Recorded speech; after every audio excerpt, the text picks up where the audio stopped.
A little bit about the book, if you will.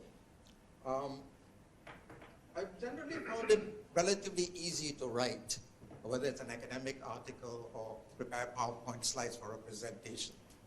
But this book was like pulling teeth. Why was it like pulling teeth? Well, I had to compress 50 years of Singapore education in 25,000 words. Because this is an SG50 book, it had to be celebratory.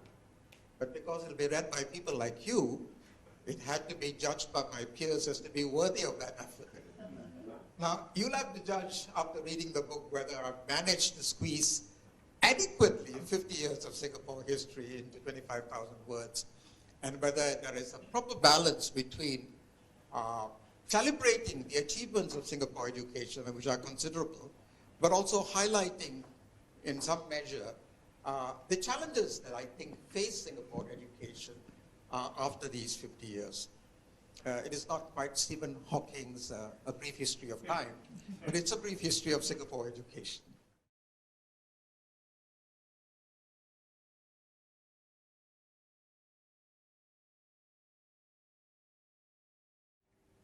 If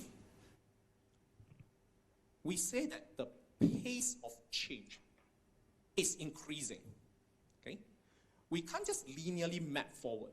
So one way of thinking about 50 years later is to say, hey, if you were someone back in 1965, could you see 2015? Then take the amount of change in 50 years, that is the amount of change, right? And just kind of map it forward. Now, take the same amount of change, could you see 2065? Now, that's one way, but that's very linear. That's assuming that the pace of change is exactly the same, factor 1.0. But if it's not the same, if we assume that the pace of change is actually increasing because of various other factors, including globalization, then you ought to be multiplying by, okay, then that is a judgment. You are multiplying by 1.5, you're multiplying by 2. For some, you're multiplying by 4 even, if you so think that the pace of change is going to be that fast. Then that picture will be what it looks like. So that is going to be drastically different from what it is today. It is not something I could easily see. So if it is not something I could easily see, then perhaps I will, from the big picture, say a few words that there's always change, and there is always something that ought not change. That means, in a world where, as the cliche goes, change is the only constant. You heard that, right? Yeah? Change is the only constant. That's a cliche. But in a world where change is the only constant, then perhaps one real change is to look for constants that ought not change. One real change is to look for constants that ought not change. Instead of just merely jumping from bandwagon to bandwagon and going along change, these constants that should not change then become beacons. They are beacons that guide us as we navigate the turbulent waters of change. So that as we change, in another way, we are not changed. We remain true as a people, we remain true to ourselves. These are some of the most fundamental values that we hold dear. So the education system will change, the country will change, the challenges facing us will change. Education is not an expenditure. Education is an investment. It's a philosophy. And that is why, for many other countries overseas, they admire us, or rather they are quite envious of us in some ways, educators from overseas. Because even when we have met with a few economic crises, but we have never really cut back on education funding. Because to us, education is an investment. It's not an expenditure. The moment we start seeing things just merely expenditure, when times are hard, we tend to cut back. And I hope that with the different generations of government coming in, they will carry on with that philosophy. Education is investment. It's not an expenditure. And I hope that this will stay constant. The other thing that hopefully will stay constant is this. The education system We can change system, we can change structure, and we have changed many things, right? But the essence of education is still about the teacher. That is to say, with IT, etc., these are all advancement and they are all good news. But it does not take away the importance of the teacher. The teacher who is spirited, the teacher who is passionate, the teacher who is caring is still as important as ever before. In fact, more important than ever before. Then the question, why? One, in the internet age,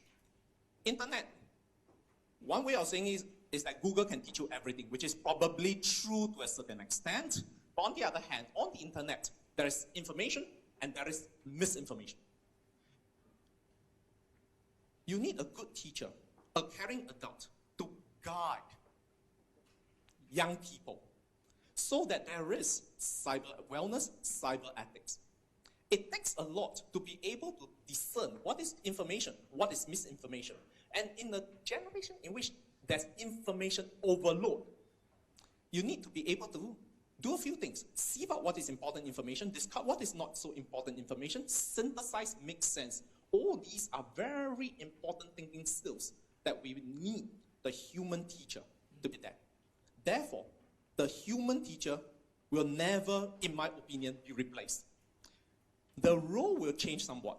The lesson time will be used, hopefully, from higher order type of thinking, higher order sort of teaching, more in-depth sort of discussion rather than information transfer. But the human teacher is more important than ever before.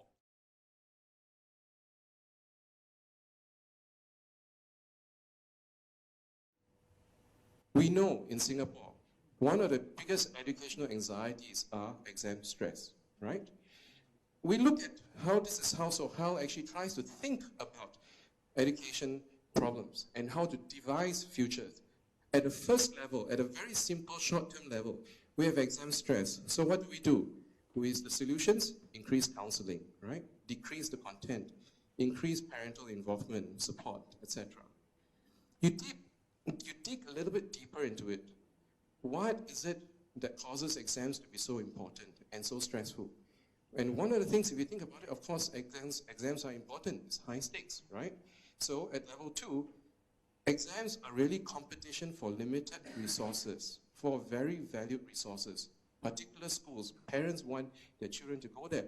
Not all schools are the same. Every parent wants their child to become doctors, right? But if you think about it, in a society where you have the entire society of doctors, what's going to happen?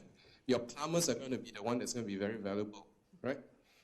If you go further down into it, now we're looking at not just about Singapore's context, in the world, okay? One of the key paradigm of modern education is that of standardization and competition, okay? Every child must be assessed relative to his or her peer, okay? Solution for that?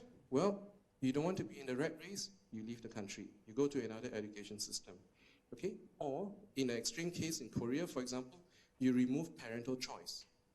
Parents in Korea largely don't have a choice in the kinds of schools that they send their kids to. Overnight, every school can become a good school, okay? But if you dig even deeper into the kind of thinking about what is it that causes exam stress, it's this fundamental assumption. Every child can be educated the same way, all right? Now, this is just my theorization of one. There are other ways to think about it, but this is just my interpretation.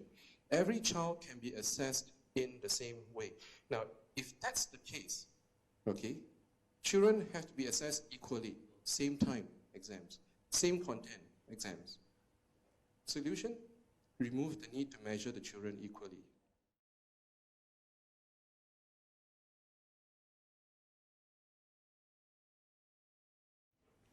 But how to prepare our children to be agents of change and let them co-create what the future will be. And that's my agenda. Okay? So I'll talk a little bit more about IT in education, user technology in education. Then I will relate back to this point again. Now, when we talk about IT in education, many people will think about using IT to deliver instruction. So common things like using video clips, okay, or using computer-based instruction. Another way is, of course, something very common in schools, use of learning management systems. Basically take away some of the administrative functions and roles of teachers. Now, these are all very good, okay, because people talk about anywhere, anytime learning, correct? Hopefully not anyhow learning, right? So, and you can review the video over and over again, the video will not scold you, right?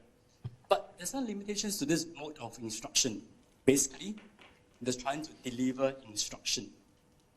And they're trying to replicate what the teachers are doing. Are there any other ways in which technology can support learning?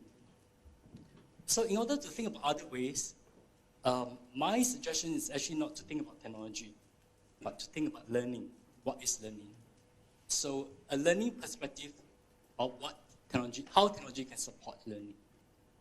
So researchers in the field of learning sciences talk about three methods of learning. Learning as acquiring knowledge, learning as participation, and learning through knowledge creation. Okay. What is learning by acquiring knowledge? Basically, we treat knowledge as things, as entities that can be passed. Okay. Like giving lecture, like what I'm trying to do now. Okay. As if all this soundbite will enter your head and then change your brain, and then you learn something. Okay. So that's one way of looking at learning. Another way of looking at learning is learning by participation. And what this means is that you actually need to apply, refine your knowledge and skills in everyday context. That's learning through knowledge creation. And what is that? Basically, learning through knowledge creation is similar to learning through participation, but with the intention of capturing your knowledge. And how do we do that? Basically, we ask the students to create a knowledge artifacts. Okay, a knowledge artifact can be a note, okay, can be a concept map, can be a model that they built, and ask them to discuss about their knowledge artifacts. And why is it important here? Because it makes your knowledge visible. It makes your learning visible. And by making the learning visible, you can now discuss about your understanding and improve upon that. And that is what I'm building on, what Dennis has mentioned, the knowledge building pedagogy. And this is what I advocate. Basically, training developing our students to be knowledge builders so that they can be agent of change. And what's more important is that for using this kind of pedagogy, what we're trying to ask the students to think about all the time is how do I improve my knowledge representation? By improving the knowledge representation, we're actually improving their thinking and to think about how to think about certain things better. And this is a forward-looking kind of mentality. So basically, you're not preparing for exam and think about this is the best answer because it will score high points. But this is the best answer because this answer is better than this answer in this way.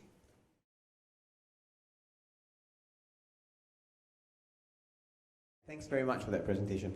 I'm always struck by the fact that policy has to be implemented.